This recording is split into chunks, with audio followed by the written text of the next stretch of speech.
বিশ্বসেরা allrounder Shakib Al Hasan cricket দুনিয়ায় যার রয়েছে আকাশসম অর্জন, তবে রাজনৈতিক ক্যারিয়ারে এসে ব্যাপক সমালোচনা কুড়িয়েছেন তিনি। এমনকি আওয়ামী লীগ সরকার পতনের পর দেশের মাটিতে কয়েকটি মামলাও হয়েছে তার নামে। কিন্তু তাতে কি দমে যাবেন সাকিব আল হাসান, নাকি আবারও নির্বাচনের মাঠে লড়বেন?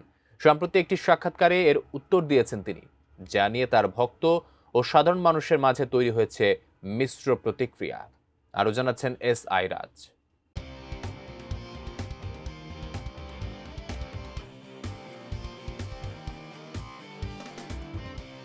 একসময়ের বিশ্বসেরা অলরাউন্ডার সাকিব আল হাসান দীর্ঘদিন ধরেই রয়েছেন জাতীয় দলের বাইরে। যদিও বিশ্বব্যাপী বিভিন্ন ফ্র্যাঞ্চাইজি লিগে নিয়মিতই খেলছেন তিনি। ক্রিকেট ক্যারিয়ারের পাশাপাশি ব্যক্তিগত জীবন নিয়েও সবসময় আলোচনার কেন্দ্রে থাকেন সাকিব।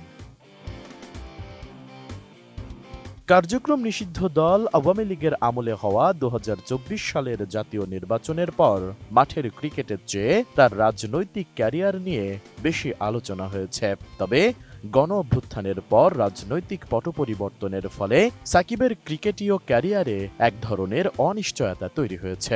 এর মধ্যে দুই একবার দেশে আসার সিদ্ধান্ত নিয়েও লাস্ট মুহূর্তে তা পরিবর্তন করতে বাধ্য হয়েছেন সাকিব। আমি বুঝি নির্মাণের শিল্প, সালাম স্টিল বোঝে ডিউরেবিলিটি। সালাম স্টিল, মোস্ট ডিউরেবল স্টিল। তবে এত কিছুর পর রাজনীতি নিয়ে নিজের অবস্থানে এখনো অনড় বিশ্বসেরা এই অলরাউন্ডার। ২০২৪ সালের নির্বাচনে আওয়ামী লীগ মনোনীত প্রার্থী হিসেবে মাগুরা ১ আসন থেকে লড়েন সাকিব আল হাসান। সেই নির্বাচনে ১,৮৫,০০০ ভোট পেয়ে সংসদ সদস্য নির্বাচিত হন তিনি। কিন্তু ওই বছরের জুলাই আগস্টে দেশে সরকার পতনের আন্দোলন হয়। ৫ আগস্ট গণ অভ্যুত্থানের মাধ্যমে স্বৈরাচার শেখ হাসিনা সরকারের পতন ঘটে। অবশ্য আন্দোলন চলাকালীন পুরোটা সময়ই সাকিব আল হাসান বিদেশে ছিলেন। সেই থেকে তার আর দেশে ফেরা সম্ভব হয়নি। তবে ভবিষ্যৎ নিয়ে এখনো আশাবাদী সাকিব। এমনকি স্বপ্ন দেখেন দেশে ফিরে নির্বাচনে অংশ নেওয়ারও। সম্প্রতি বিডি ক্রিক টাইমকে দেওয়া এক সাক্ষাৎকারে সাংবাদিকের প্রশ্নের জবাবে সাকিব আল হাসান কথা বলেন। আগামী নির্বাচনে জন্মস্থান মাগুরা থেকেই লড়ার কথা জানান তিনি। নির্বাচন কেন করব না? নির্বাচন তো করবই। ওটাতে কোনো নাই, ডাউট নাই আমার।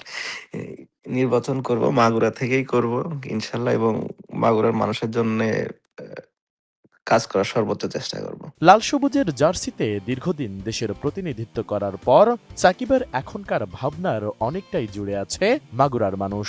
তিনি জানান, নির্বাচনে আসার পেছনে তার প্রধান উদ্দেশ্য হলো সাধারণ মানুষের জন্য কাজ করা। আমার দল তো এখন নাই। বাট যখন আমরা আসি ইনশাআল্লাহ আসবে, এবং ভালোভাবে দেশের মানুষকে নিয়ে একসাথে কাজ করতে পারবো বলে আমি মনে করি। এদিকে রাজনীতি নিয়ে সাকিবের এই অবস্থান তার ভক্ত ও সাধারণ মানুষের মধ্যে মিশ্র প্রতিক্রিয়া সৃষ্টি করেছে। ক্রিকেট ক্যারিয়ারের অনিশ্চয়তা আর আইনি জটিলতার মাঝেই সাকিবের এই রাজনৈতিক উচ্চাকাঙ্ক্ষা নতুন বিতর্কের জন্ম দিয়েছে। বিশ্লেষকদের মতে সাকিবের বিরুদ্ধে দায়ের হওয়া মামলা এবং সাধারণ মানুষের একটি অংশের অসন্তোষ সত্ত্বেও তিনি যেভাবে নির্বাচনী মাঠে ফেরার কথা বলছেন তা তার রাজনৈতিক ক্যারিয়ার টিকিয়ে রাখার একটি সাহসী পদক্ষেপ হতে পারে। তবে দেশের বর্তমান প্রশাসনিক ও রাজনৈতিক পরিস্থিতিতে তার এই আকাঙ্ক্ষা কতটুকু বাস্তবায়িত হবে তা নিয়ে জনমনে সংশয় রয়েছে।